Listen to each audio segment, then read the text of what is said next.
segundinho. Bom, já comecei a gravar aqui. Pessoal, a nossa aula de hoje não vai ser tão longa. Acho que vai ser razoavelmente curta, né? Só que antes da aula eu queria dar um aviso para vocês, né? Eu até botei lá no grupo para vocês realmente entrarem, né? Eu vi que tem bem mais gente que o normal aqui. Mas é que hoje vai ser minha última aula com vocês, né? Eu tô de saída do IFES, né? Eu tô como substituto e meu contrato estava no fim e eu ainda consegui uma bolsa de doutorado. Então, eu tô tendo que sair um pouco antes do período acabar, né? Então essa semana aqui vai ser minha última. Essa aula aqui vai ser minha última, né?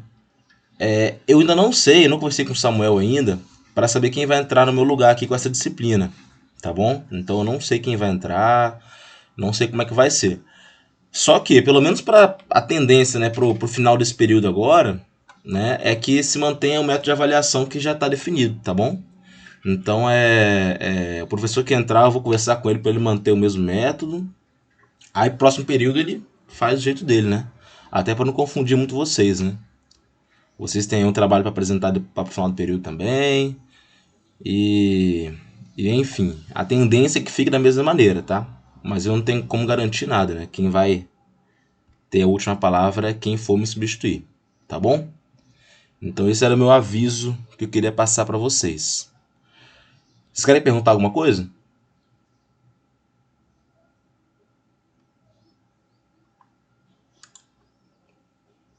Não? Então, gente, eu vou passar, eu vou colocar aqui na janela do PowerPoint. Beleza. Então é isso, gente. Eu quero, não fiquem preocupados, tá? A tendência é que se mantenha a mesma coisa, né? Só não sei como é que vai ser a partir de agora, né? De quem vai entrar, mas como falta aí pouco mais de um mês aí para acabar o período, não faz sentido mudar tudo agora, né? Então acredito que vai se manter o mesmo método de avaliação, né? As aulas, não sei como é que vão ser, mas faltam poucas aulas aí para acabar o período também, né? Faltam umas 2 ou 3 aulas. Então logo depois já seria a prova, né? Então tá tudo bem tranquilo aqui pra gente, tá? Bom, vocês estão enxergando aí a apresentação?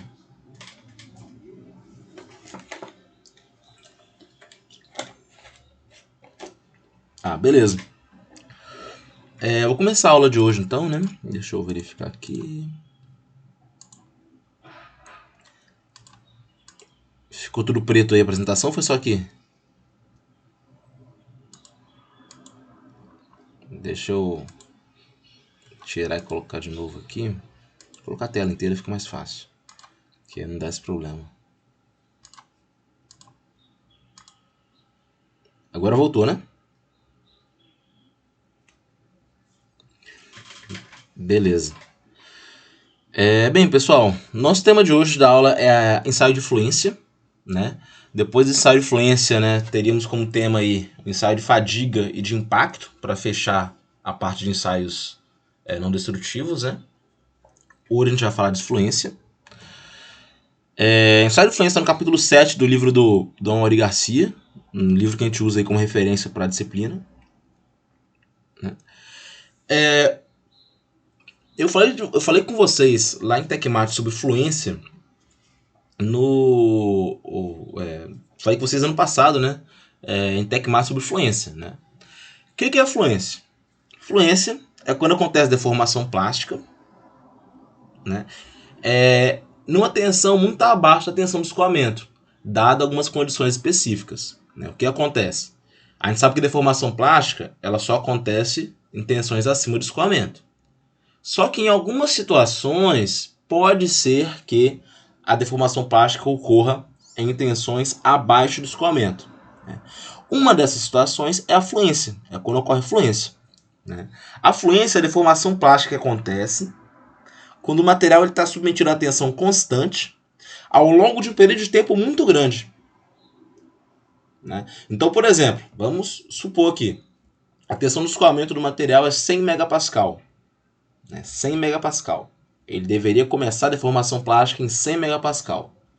Só que se eu deixar esse material submetido a 50 megapascal constante por um período muito longo de tempo, ele vai sofrer fluência. E a fluência nada mais é que a deformação plástica que ele vai sofrer. Né? Ou seja, como está escrito aqui, o conceito de fluência é deformação plástica que ocorre em função do tempo para um material submetido a tensão constante. Tá bom? E quando eu falo tempo longo, gente, eu falo tempo realmente muito longo. Eu falo questão de anos, décadas, séculos. Né? Tempos, assim, exageradamente longos, né, para acontecer a fluência. Obviamente, a fluência é indesejável, né, em qualquer material. Né? A gente espera que o material vai sofrer deformação plástica só na tensão do escoamento. Se ele sofre antes, isso é um problema para a gente. Né? Um problema, é algo indesejável, algo que acontece de maneira que a gente não espera. Né? Então, assim, a fluência é um problema. Né? Mas lembrando, a fluência é a combinação de tensão constante, tá bom? Constante, e tempos muito longos, tá bom? Tensão constante e tempos muito longos.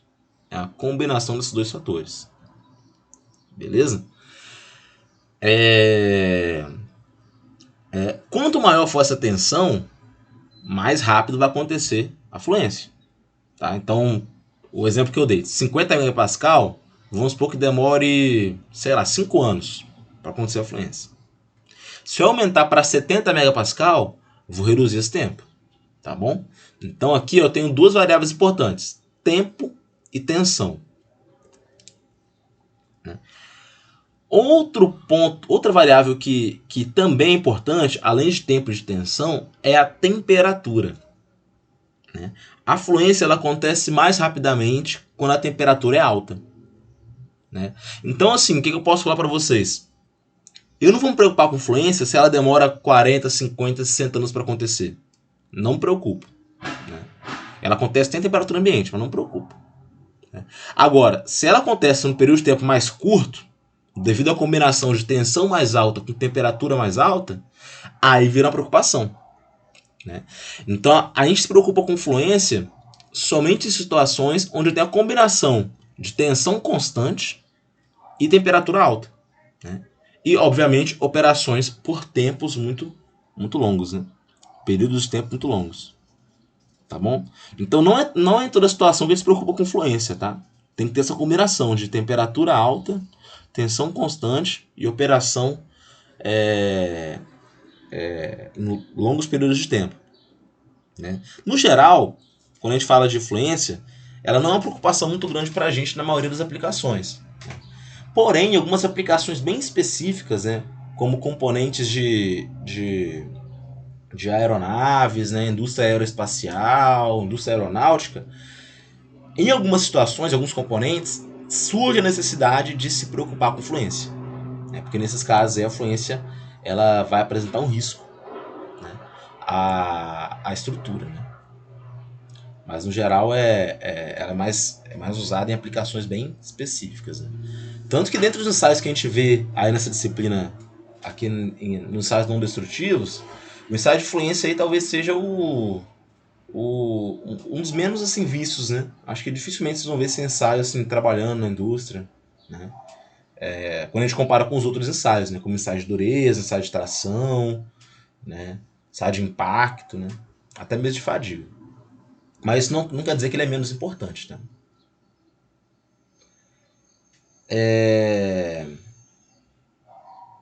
Então a gente pode dizer que a combinação de temperatura alta com tensão mecânica constante alta vai me dar a condição favorável à ocorrência da fluência.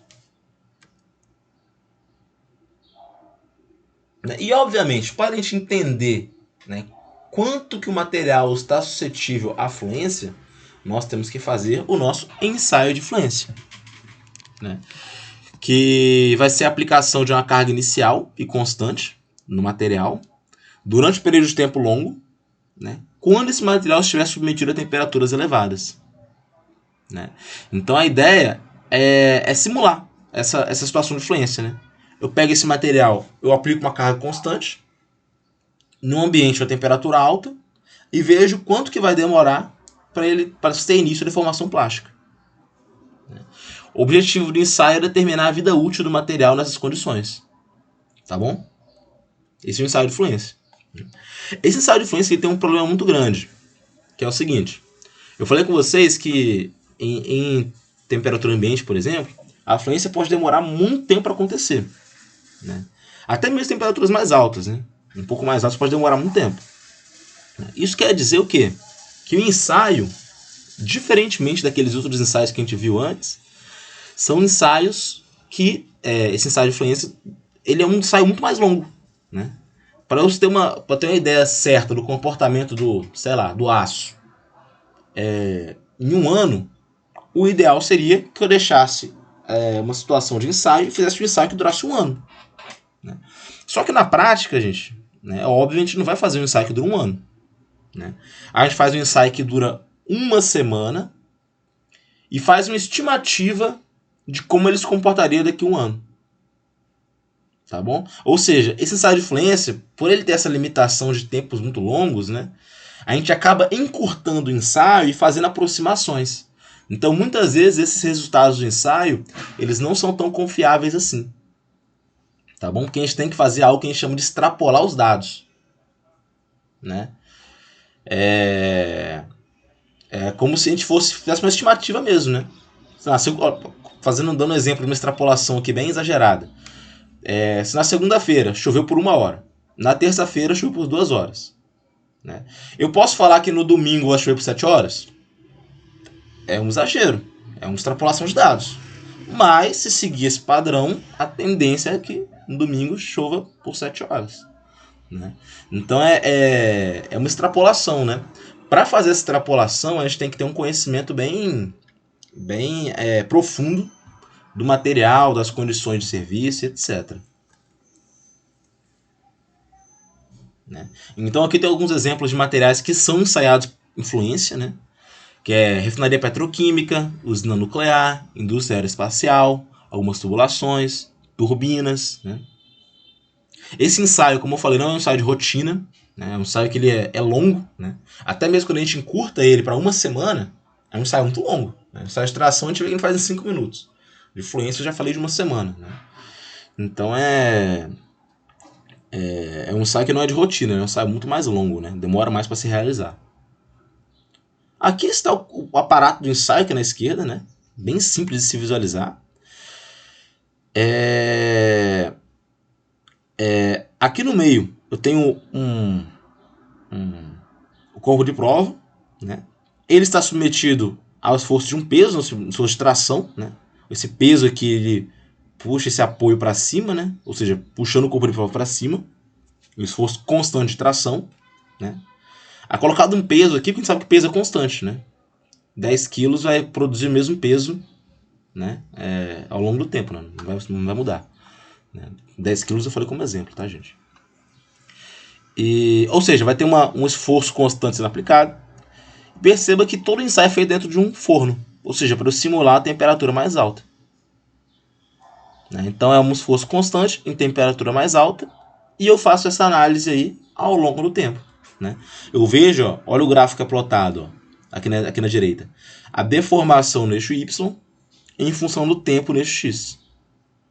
Né? Deformação e tempo. Beleza? Esse daqui é um esboço representativo da curva do ensaio de fluência. Tá bom? Aí a curva de fluência ela tem um formato parecido com esse aqui. Né? Você percebe que eu coloquei aqui. Não coloquei não, né? Tava no livro já. Né? Essas linhas tracejadas, elas separam as 3 regiões. Né? O primeiro estágio de fluência, o segundo estágio de fluência e o terceiro estágio de fluência. Vou falar um pouco sobre cada um desses estágios daqui a pouco, tá bom? É importante falar que a fluência acontece em qualquer tipo de material, tá? Pode ser polímero, cerâmico, pode ser um compósito, pode ser metal, qualquer material sofre fluência, qualquer tipo de material. Todo material sofre fluência. Né? Alguns são mais suscetíveis à fluência, outros são menos suscetíveis. Para metais, a gente costuma ter o problema de fluência em temperaturas aí maiores que 40% da temperatura de fusão, né? Então, para o aço, a temperatura de fusão dele está mais ou menos 1500 graus Celsius. 40% aí estaria em mais ou menos aí 400 graus Celsius, ou seja, temperatura acima disso, né? Que a fluência seria uma preocupação para o aço, né?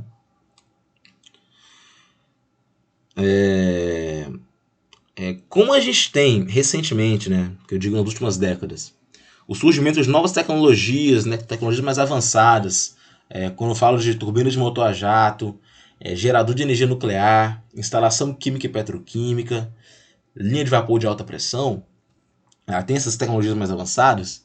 Recentemente, que eu digo nas últimas décadas também, foram desenvolvidas ligas especiais com o objetivo de tornar, de que elas tenham resistência à fluência elevada.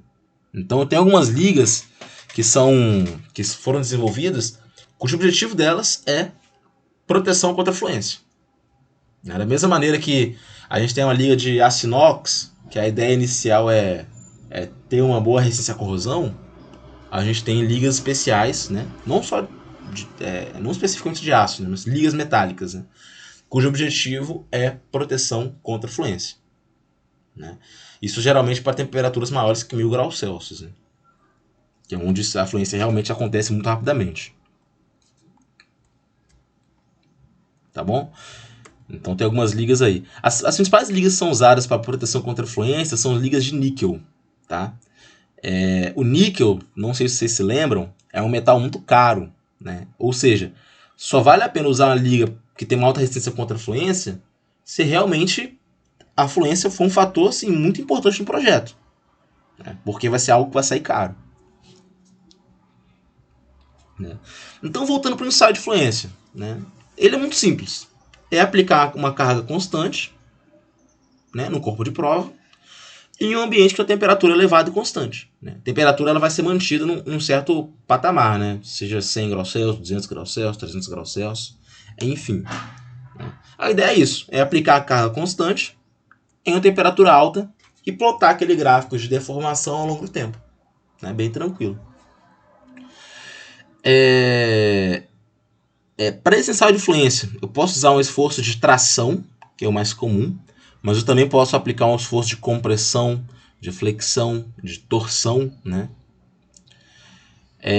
Eu posso aplicar também esforços cíclicos, né? Mas aí já não estaria tanto para fluência, né? Seria mais para fadiga, né? Fadiga está relacionada a esforço variável, né?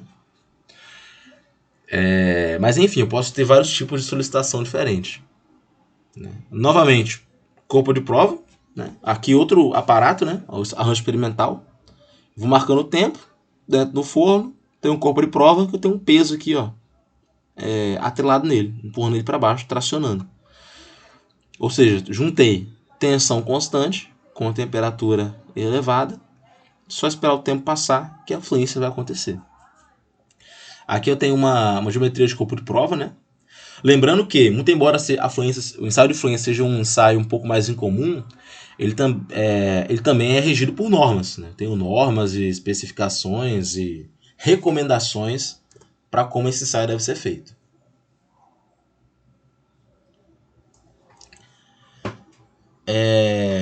O tempo de aplicação da carga é em função da vida útil do componente, né? O componente está sendo ensaiado, né? Então, assim, vamos supor que eu quero testar o material, sei lá, para pá de uma turbina. Para pá de uma turbina, né? Eu espero que a vida da turbina aí, vamos supor que seja 20 anos. Né? Então eu tenho que criar condições para que o ensaio eu consiga estimar o comportamento desse material em 20 anos. Né? Então o tempo de aplicação da carga é muito função da vida útil do componente que eu espero. Né? Da vida útil que eu espero do componente, na verdade. Né? Então a gente tem essa distinção. Tá bom? Esse tempo de aplicação da carga é definido dessa maneira. Tá? É claro que se eu quero avaliar o comportamento em 20 anos, não tem como fazer um ensaio que dura 20 anos. Né? Eu faço um ensaio aí de 4 dias e extrapolo os dados. Né? ou faço um ensaio de 4 dias em temperatura muito mais alta, né? Para poder ter uma noção do comportamento do material influência. O resultado, como mostrado, é essa curva, né?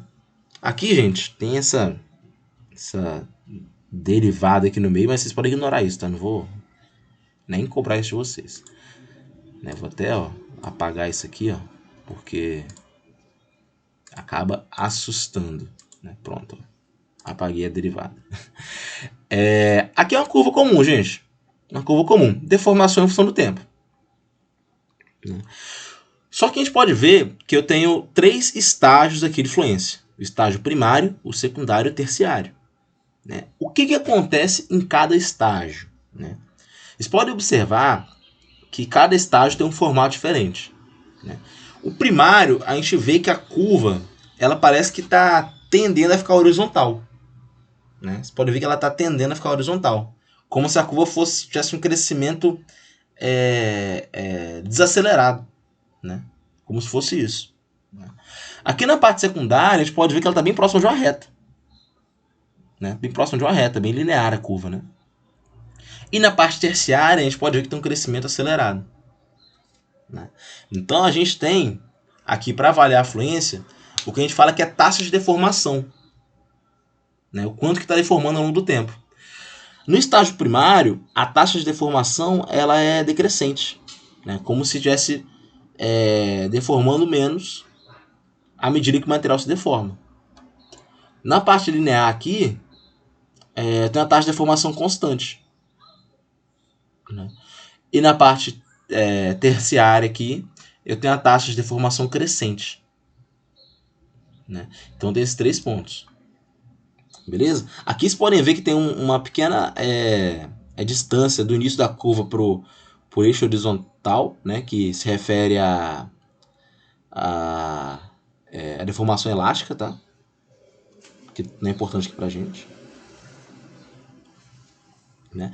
E aqui a gente pode definir também 3 estágios de fluência. Estágio primário, secundário e terciário. A gente chama de fluência primária, fluência secundária e fluência terciária. Tá? Vamos lá. O que é a fluência primária? Eu já falei com vocês. É o decréscimo contínuo da taxa de fluência. Né? A taxa de fluência ela vem diminuindo. Né? Isso aí acontece devido ao que a gente chama de encruamento. Vocês já viram lá em TecMat. Né? O que é o encruamento? É quando o material se torna mais resistente à medida que ele é deformado. Né? Então aqui acontece o encruamento. Né? A deformação plástica vai se tornando mais difícil, né? À medida que a gente vai deformando. Né? Então tem aquela questão da multiplicação das discordâncias, as discordâncias atrapalham o movimento uma da outra, torna o material mais resistente, à medida que a gente deforma ele.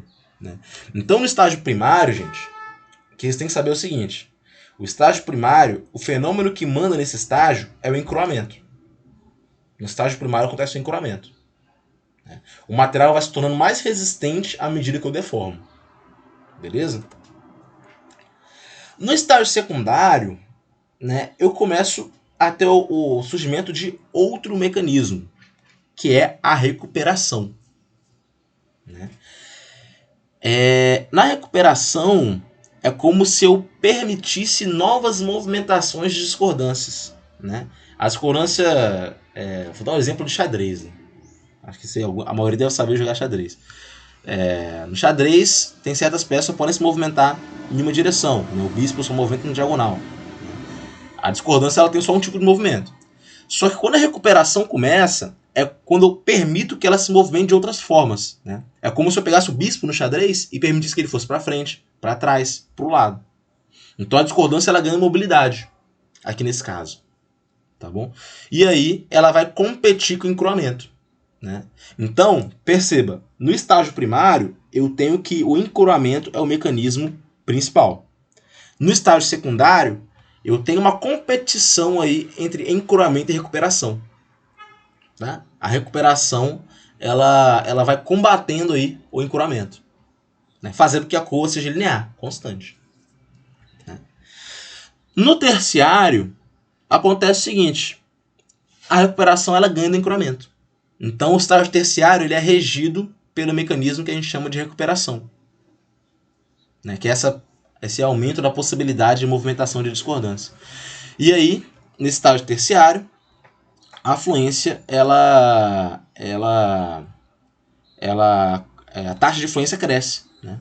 Então a fluência acontece devido à recuperação, né? O encurvamento ele quase não tem efeito mais aqui, né? A gente pode ver que quando o estágio terciário começa, logo depois acontece a fratura do material, a ruptura, né? Ou seja, recapitulando, estágio primário, o mecanismo que rege é o encurvamento. Estágio secundário, eu tenho a competição entre encurvamento e recuperação. Estágio terciário, o mecanismo que rege é a recuperação. Tá bom? E logo depois acontece a ruptura. Né? É claro que a ruptura acontece seguindo aquele padrão, né? Em tração vai haver um pequeno empescoçamento e depois vai haver a ruptura de vez. Né? Aqui eu tenho algumas curvas de fluência. Né? Aqui na esquerda, ó, são curvas de fluência para aço-liga em diferentes cargas. Né? A curva B, como vocês podem ver, não tem o estágio 3. Né? Na verdade, é como se o estágio 3 fosse muito curto. Né? Não é que não tem, ele é muito curto. Né? Então ele nem aparece aqui. Né? Perceba que o tempo total em horas aqui para plotar essa curva. 1.000 horas, 2.000 horas, 3.000 horas, 4.000 horas, 5.000 horas, 6.000 horas. Então é um ensaio longo. Né? A curva A aqui ela tem um formato mais bonitinho, né? Aquele formato mais padrão para a curva de fluência. A curva B ela é um pouco mais diferente, né? Já que o estágio 3 ele é mais curto. Né? Essa curva A é aplicada numa carga mais alta, a curva B numa carga mais baixa. Tá? A curva A, vocês podem ver que como ela é aplicada em carga mais alta, a ruptura acontece aqui em 5.000 horas. Né? Em carga mais baixa, a ruptura acontece aqui depois de 6.000, né? Que é a curva B. Tá bom? Aqui na figura B, a gente tem as curvas de fluência para uma liga de alumínio. Né?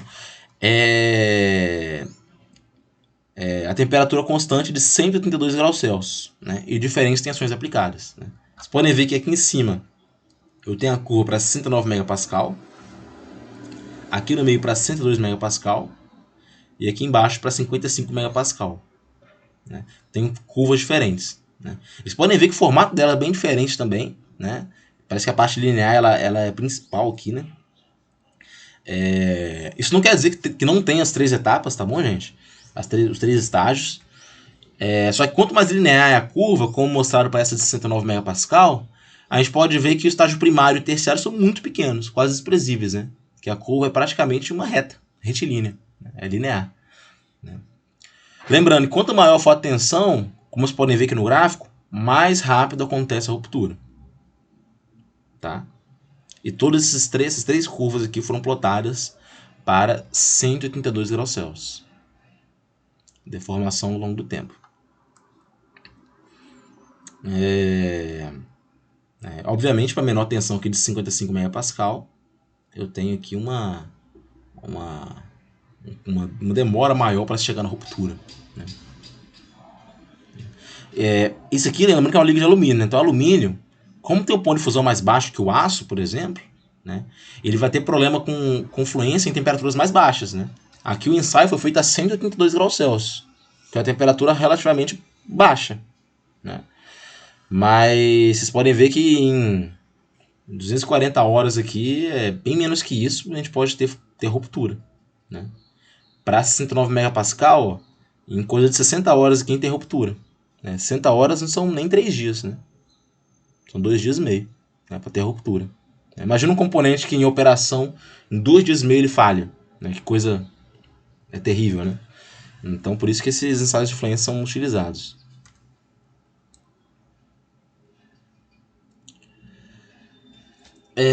Um dos parâmetros mais importantes no ensaio é a taxa mínima de fluência, que é a inclinação da curva do estágio secundário de fluência.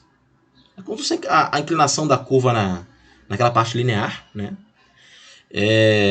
Vocês devem lembrar lá de geometria analítica, vocês devem estar estudando em matemática, ou já estudaram. Né? A gente pode calcular ali o coeficiente angular. Quando eu falo de taxa de inclinação da curva, eu falo do coeficiente angular mesmo da reta. Né? Coeficiente angular. A reta é AX mais B. É o A, no caso. Então, muitas vezes a gente usa essa taxa mínima de fluência para se considerar em algumas aplicações, né, de longa duração. Tá? Aplicações de longa duração que eu me refiro são componentes que são feitos para durar várias décadas, por exemplo. Para componente de vida mais curta, é interessante a gente usar o tempo de ruptura, né, para saber o quanto de fato ele vai durar. Né? Então, assim, eu tenho uma distinção, né, que para situações onde eu quero uma duração maior, de décadas, eu faço um ensaio pensando em calcular a taxa de fluência, né, a resistência à fluência. Né. Quando eu estou preocupado em uma vida mais curta, né, eu faço um ensaio de resistência à ruptura por fluência, que é um ensaio de relaxação também chamado, né, que é onde eu vou avaliar até a mesma ruptura, para saber onde vai chegar.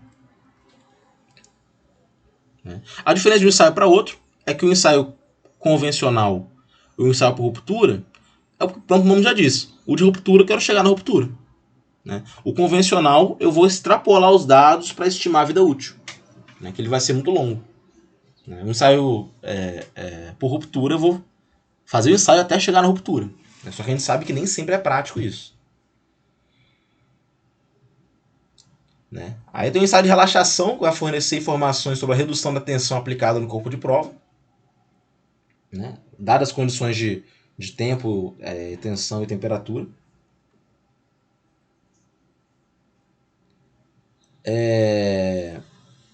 Aqui eu tenho o ensaio de fluência, como mostrado, né? Aqui na esquerda. Né? Aqui um ensaio de ruptura, né? Que tensão em relação à ruptura aqui no eixo X, né? Isso, ruptura está em horas, né? Para acontecer a ruptura, e a tensão calculada aqui em megapascal. Nesse caso aqui, gente, eu tô de fato fazendo ensaio até a ruptura. Né? Vocês podem observar que aqui, obviamente, a temperatura ela é constante, né?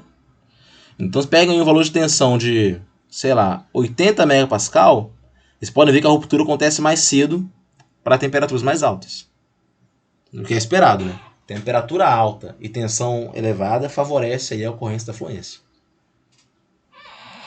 Aqui na direita é outro gráfico, né? Para outra liga de níquel, né? A primeira também é liga de níquel. Vocês podem observar que em várias temperaturas eu tenho tempos de ruptura diferentes, né? Para diferentes valores de tensão aqui. Então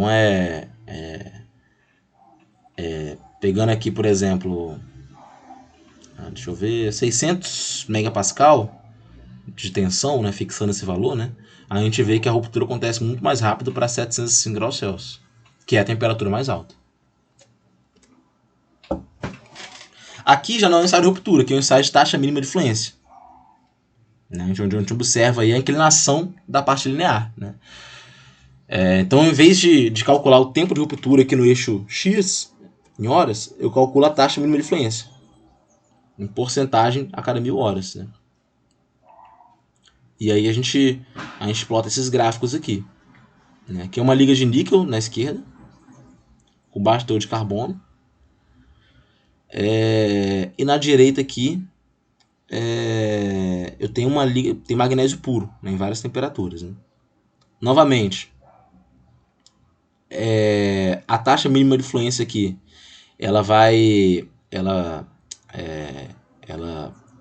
mostra a fluência ocorrendo de maneira mais pronunciada em temperaturas mais altas, né, como está mostrado.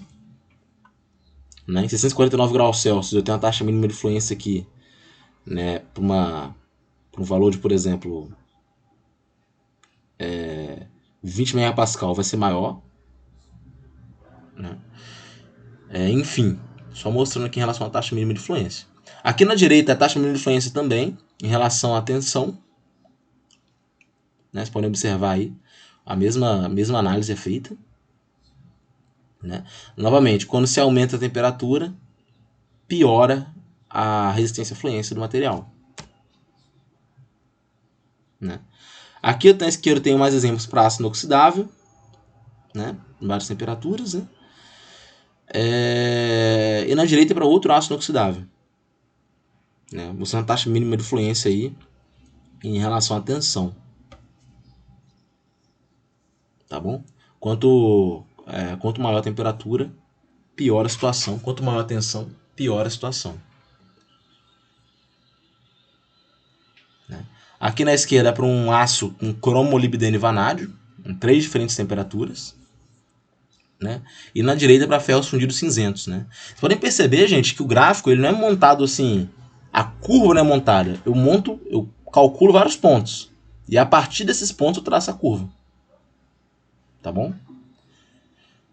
Por exemplo, aqui, ó, para aqui nesse gráfico da esquerda, né, para a liga de aço, a 600 graus Celsius. Né? O que eu falei de extrapolação? Aqui eu tenho uma reta que foi calculada com base em todos esses pontinhos aqui. Né? Então a tendência é que, se eu aumentar mais a tensão, essa reta vai aumentando. Né? É a tendência, né? É o que eu espero, já que ela está numa crescente. Eu sei a taxa de crescimento dela, eu sei a inclinação dela, eu consigo traçar uma reta onde ela vai estar ao longo do tempo. Né? Essa que é a extrapolação de dados que é feita normalmente. Aqui na direita é parecido, vocês podem ver que os pontos aqui estão até um pouco mais regulares. Né? Eu tenho os pontos aqui e eu traço a reta a partir desses pontos. Né? E aí eu tenho a tendência de crescimento da reta. Tá bom?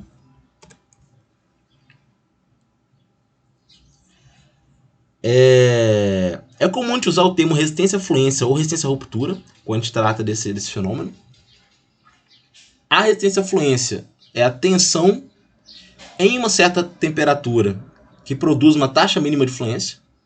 Por exemplo, 0,001% por hora, né, ou 0,001% por hora. Né, é um exemplo de resistência à fluência, né, como calcular. Né, como está mostrado aqui no gráfico mesmo. Né. E a resistência à ruptura é a tensão a uma determinada temperatura que produz uma vida até a ruptura de 100, 1000 ou 10.000 horas. Né. Então são duas dois parâmetros que a gente utiliza para medir aí a resistência à fluência. Por exemplo, uma turbina a jato, que deve ter uma taxa mínima de fluência de 0,0001%, isso quer dizer que ele vai ter uma deformação de 1% a cada 10.000 horas de operação. Uma deformação plástica, né, de 1% em relação ao comprimento, a cada 10.000 horas. Né? Então essa taxa aí que aparece, ela serve para a gente medir isso. Né?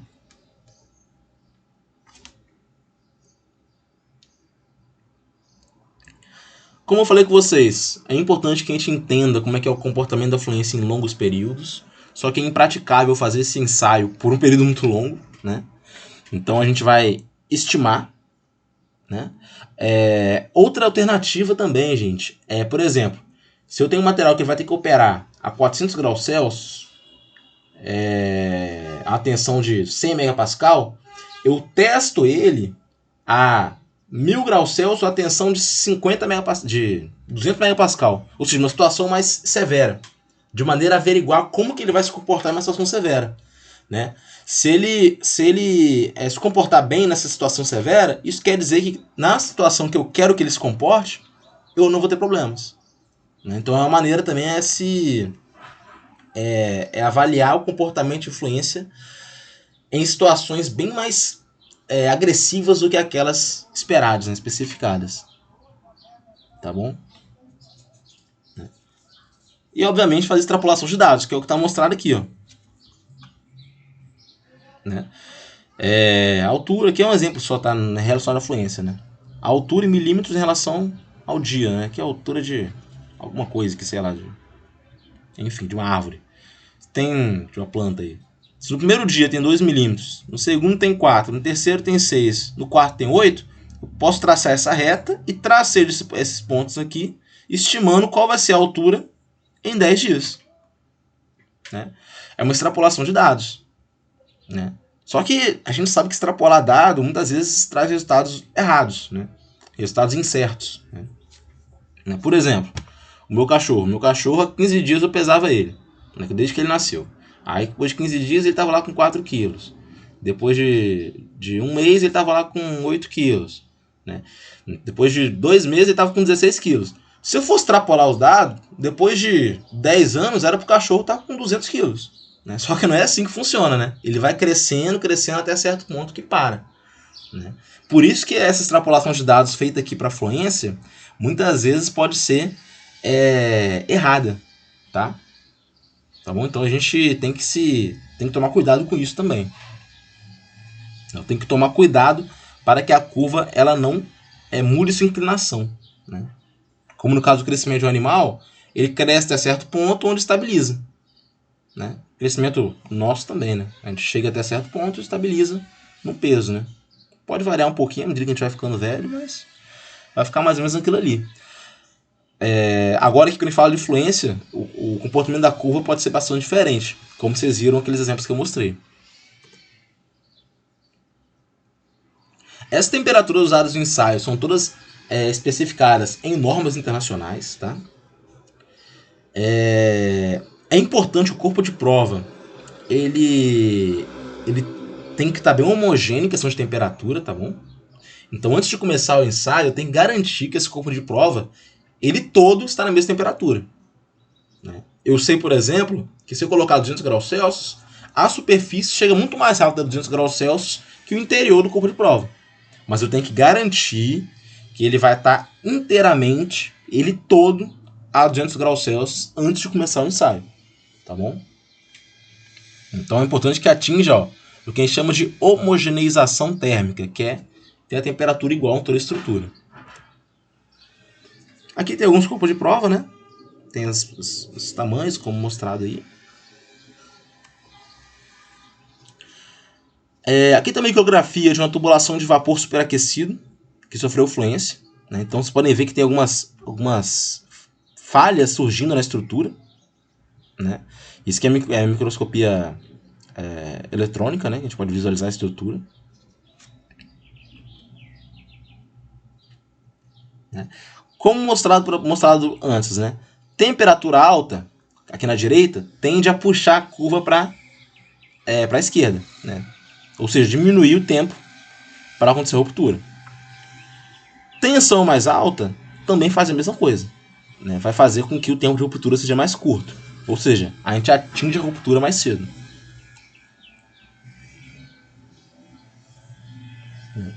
O que mais afeta a característica em relação à propriedade de influência é a temperatura de fusão.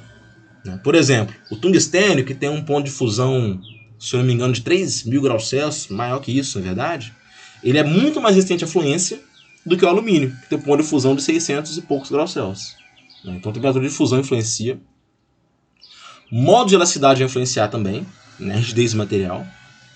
O tamanho do grão influencia. Né? E para todos os três valores, quanto maior esses valores aí, melhores vão ser as propriedades em relação à resistência à fluência. Né? Então o tamanho de grão, por exemplo, quanto maior for o grão, a tendência é que as propriedades de resistência à fluência sejam maiores. Né? Quanto maior for a rigidez também, quanto maior for a temperatura de fusão também.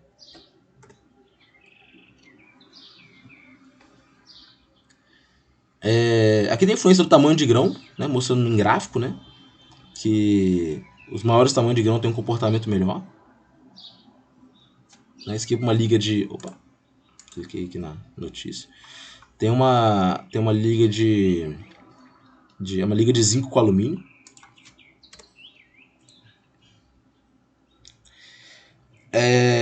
E aqui tem a influência da temperatura e da tensão aplicada na resistência à fluência de uma borracha, né, um polietileno de alta densidade. Né? Só para mostrar mesmo que, apesar de a gente falar sempre de fluência quando a gente fala de metais, também pode acontecer com alumínio. Né? Aqui na esquerda, vocês podem ver que em temperatura de 90 graus Celsius, né, posso ter ruptura precoce, né, tensão baixa, né? Ou seja, tensão de 4,1 megapascal a temperatura aí de 90 graus Celsius, eu tenho uma ruptura por fluência aí em menos de 10 horas.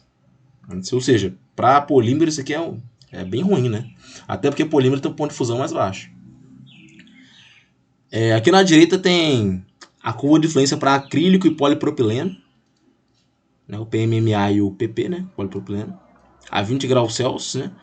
Então, em várias tensões diferentes, podem ver que o tempo aí para ruptura vai variando aí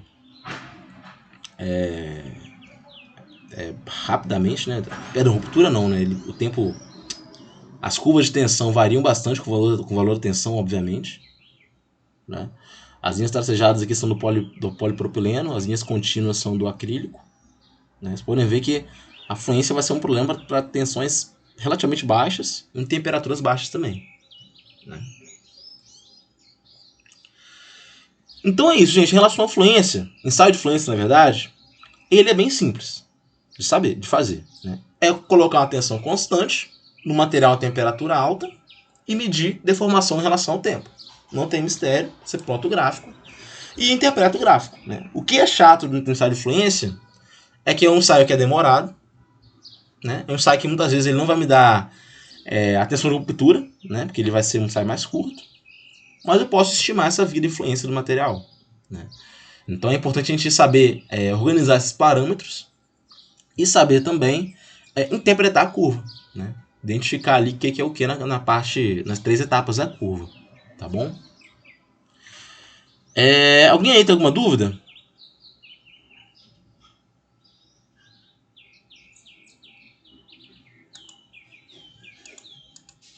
Não?